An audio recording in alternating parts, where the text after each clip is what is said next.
Hello, this is HelloMD Live. I'm Pamela Hadfield. And I'm Perry Solomon with this week's stories.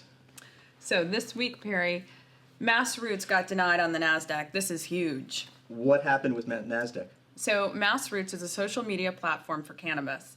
It basically is like an Instagram for recreational users of cannabis, where they post pictures and they socialize, and it's a photo feed. So Isaac Dietrich, the CEO of MassRoots, took his company to the Nasdaq to go public from the pink sheets, and he was absolutely flat out denied. Now, do they sell anything on Nasdaq? No, but the Nasdaq said that they were aiding and abetting for the distribution of marijuana, which Isaac Dietrich says this is setting a very, very dangerous precedent for all cannabis companies to move forward to get funding, because they don't aid and they do not abet in the distribution of marijuana, because they don't even touch the product. But they do have companies that place their own ads on MassRoots. They do. They have advertising, but that's the end of it. There's advertising on MassRoots. And as you know, there's many, many companies that have dangerous products like alcohol and tobacco that are listed, but they're legal. Exactly. And so cannabis is still illegal on the federal level, and so obviously that has something to do with Nasdaq's denial.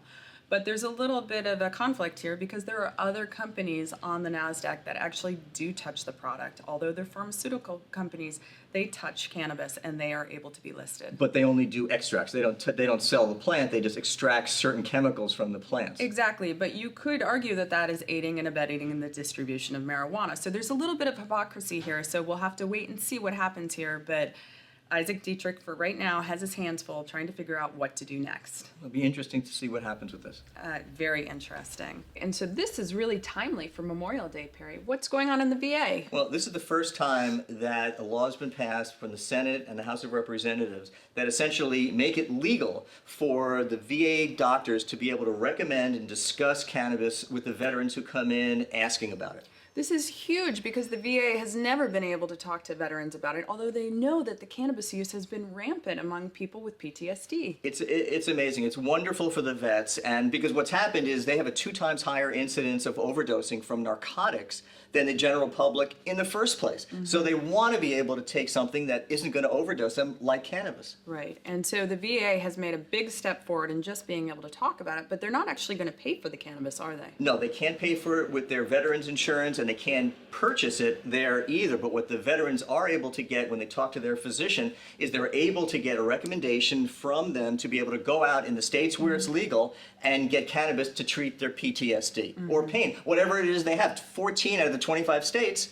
it's legal for PTSD. Right, and so the VA now being able to discuss this with their veterans is huge, but also it's happening in conjunction with the new clinical trial with Sue Sisley, where they're actually going to be finding out what the actual effects of cannabis are on PTSD and their veterans. Absolutely. But couple the PTSD with pain symptoms that they have, it'll be fabulous for these vets to be able to go in and get the help they really deserve. Right, and so it's an acknowledgement of what has been going on and what's going to continue to go on. So big props to the VA. It's a tremendous step, and just like you said, just in time for Memorial Day. Mm-hmm.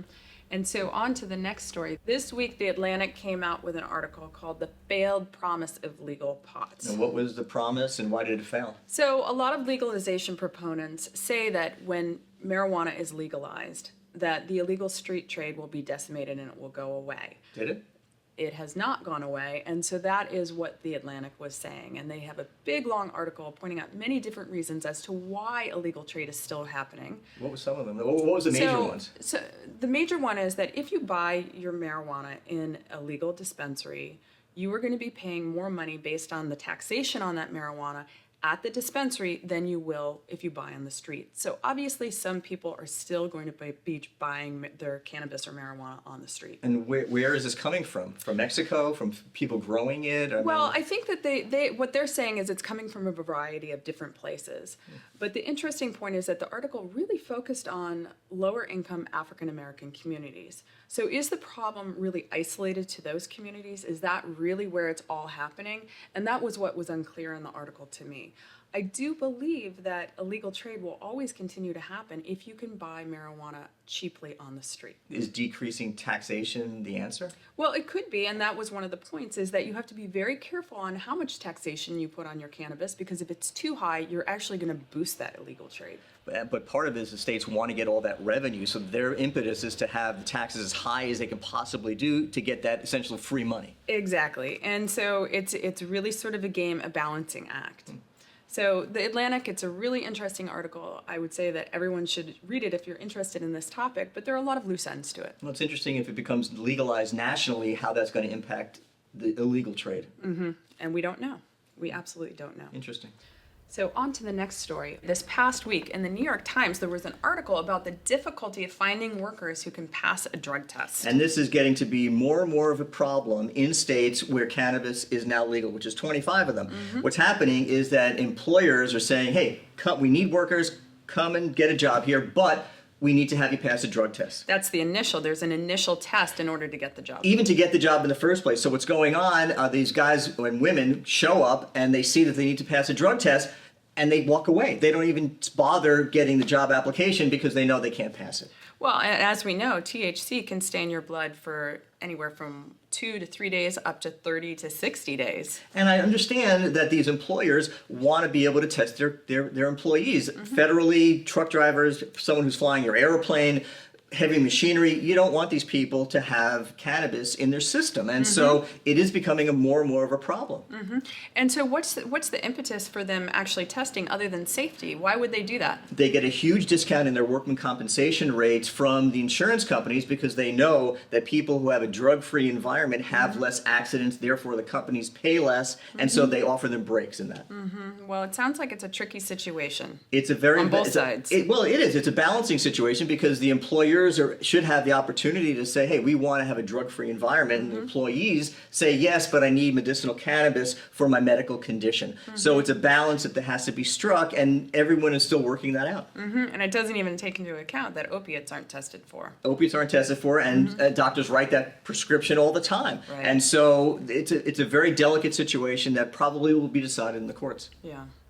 And on to Louisiana, Perry, the 25th state in the union to actually go legal with cannabis. The majority of the states now have legal cannabis, if you can believe that, which is fabulous. John Edwards just signed the law saying that oil and pills, cannabis pills, can be legally given out in Louisiana. And how long is it going to take before the patients actually have access to this medicine? It's going to be between 18 and 24 months before they're able to get it. The interesting thing, though, about this, about who is going to be able to provide it. And who is going to be able to provide it? Well, interesting you should ask that, is that they decided, and logically so, that the revenue from the state, from the grow operation, should stay in the state. So they told Louisiana State University and Southern University, an agricultural college, they said, listen, you guys get first dibs into whether or not to grow it, if you want to.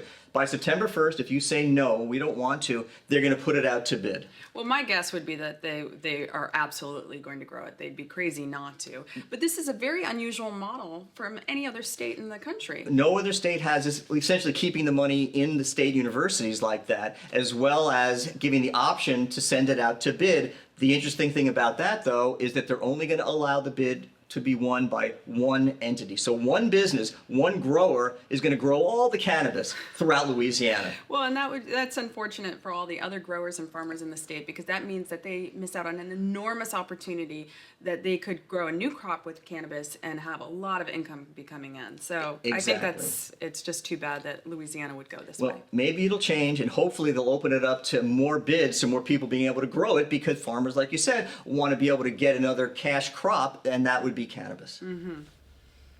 Well, Perry, I love this next story. And Flo Matheson, a congressional candidate, actually was found to be growing 180 plants in her backyard barn in Tennessee. Wait a second. Is it legal in Tennessee? So this was It's not legal.